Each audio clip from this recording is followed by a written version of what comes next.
Chapter 6. My Way. Tillman had assembled all the staff of the Double Deuce. The bouncers, the bar staff, the waitresses, and the band. They were all there. Dalton had told him it had to be that way.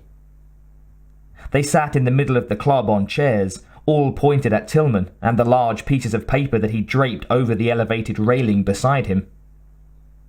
"Now this," he told them, pointing at a drawing on one of the pieces of paper. "This is the new Double Deuce." The papers featured the plans for the bar's upcoming remodel. He turned back to the room and tried to look at them all at once. "I've put a lot of money and time into this." He knew that Dalton was sat on the railing behind him, and he knew it was him that most of his employees had questions about right now. So he explained. "And to protect my investment, I've hired the best damn cooler in the business."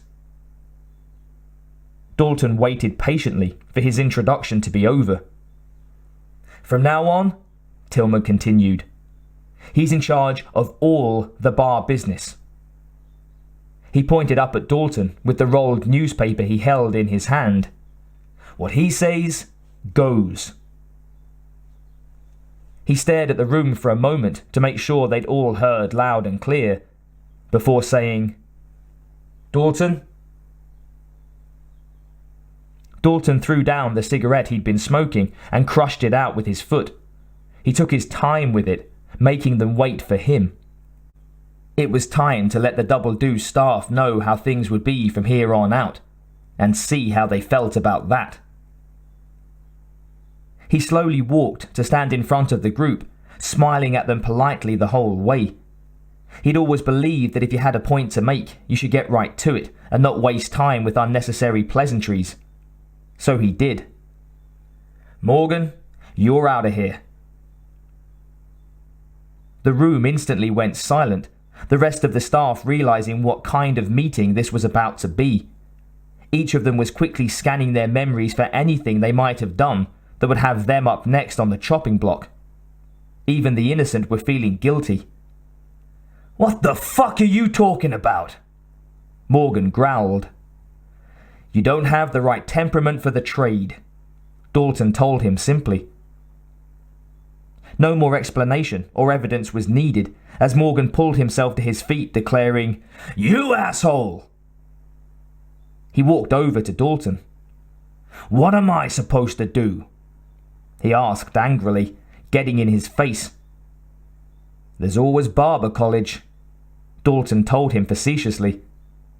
It garnered a laugh from the seated audience, but Morgan didn't see the funny side. Tillman walked over and handed an envelope to Morgan with his severance pay inside. "You're a dead man," Morgan told Dalton in his most intimidating voice, before snatching the envelope and storming out. Dalton had heard that before, yet he was still here. Next, Dalton pointed at one of the waitresses, Judy. She was the one he'd seen dealing on his first night in the club. "You're out too," he told her, and then added, "We're selling booze here, not drugs," before she could even attempt to protest. She pushed back her chair with a creak, took the envelope from Tillman, and attempted to unsettle Dalton with a shoulder barge on the way past. She didn't have the same level of intimidation as Morgan, and it was made even less threatening by the way she simply bounced off Dalton's shoulder. He continued on, as if nothing had happened. "Anyone else here dealing?" he asked. Nobody spoke. "I'm telling you straight," he went on. "It's my way or the highway." He looked at them all one at a time. "So if anybody wants to walk, do it now." He gave that a minute to sit. This wasn't the first time he'd delivered this speech, and it wasn't too unusual for someone to get up and go, especially if they were close with one of those that had already been sent packing. This time, everyone just stayed where they were, with a few noticeably avoiding his gaze. "All right," he said, once he was sure everyone had made their decision, for now at least. People who really want to have a good time won't come to a slaughterhouse, and we've got entirely too many troublemakers here. He elaborated. Too many 40-year-old adolescents, felons, power drinkers, and trustees of modern chemistry. It's going to change. Man, that sure sounds good, said Hank, the youngest of the bouncers. Whether the rest of the room agreed with him or not was yet to be determined. But a lot of the guys who come in here, we can't handle one-on-one, he explained. Even two-on-one. Don't worry about it, Dalton reassured him. All you have to do is follow 3 simple rules. 1. Never underestimate your opponent. Expect the unexpected. This was a rule he'd been taught by several of his martial arts masters in the past, as well as by some masters of this industry, including Wade Garrett, so he knew it was worthy of passing on. 2. Take it outside.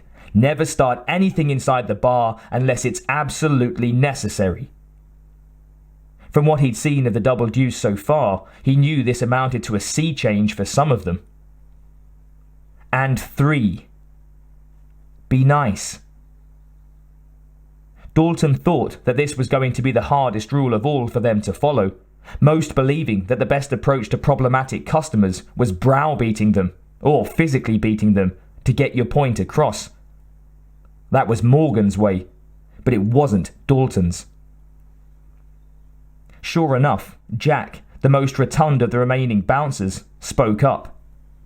Come on, he said, spreading his hands with a confused look. Dalton had expected the response, so he elucidated. If somebody gets in your face and calls you a cocksucker, I want you to be nice. Jack raised his eyebrows and shook his head. Okay, he said, rolling his eyes as if he didn't believe it. Ask him to walk, Dalton explained. Be nice, he emphasized. If he won't walk, walk him, but be nice. He stressed the last 2 words again. If you can't walk him, one of the others will help you, and you'll both be nice. Dalton was trying to get them to see that professionalism meant removing your ego from the equation. I want you to remember that it's a job, he clarified. It's nothing personal. Uh-huh, muttered Steve, his eyes still black from the night before. Being called a cocksucker isn't personal? No, stated Dalton, as if he hadn't gone over this already. It's 2 nouns combined to elicit a prescribed response. Steve scoffed. Then what if somebody calls my mama a whore? Dalton stared at him. Is she? The rest of the room laughed, but Steve didn't see the funny side. Dalton knew he'd be the one to watch. I want you to be nice, Dalton went on, until it's time to not be nice. Well, how are we supposed to know when that is? The last of the bouncers, a young guy appropriately named Younger, asked.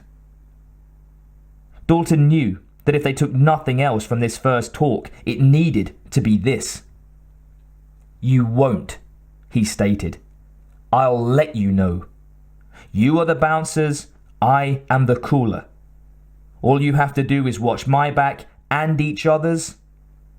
He paused on the last part, hoping to remind them that they were supposed to be a team, and that this wouldn't work if they couldn't start acting like one. And take out the trash.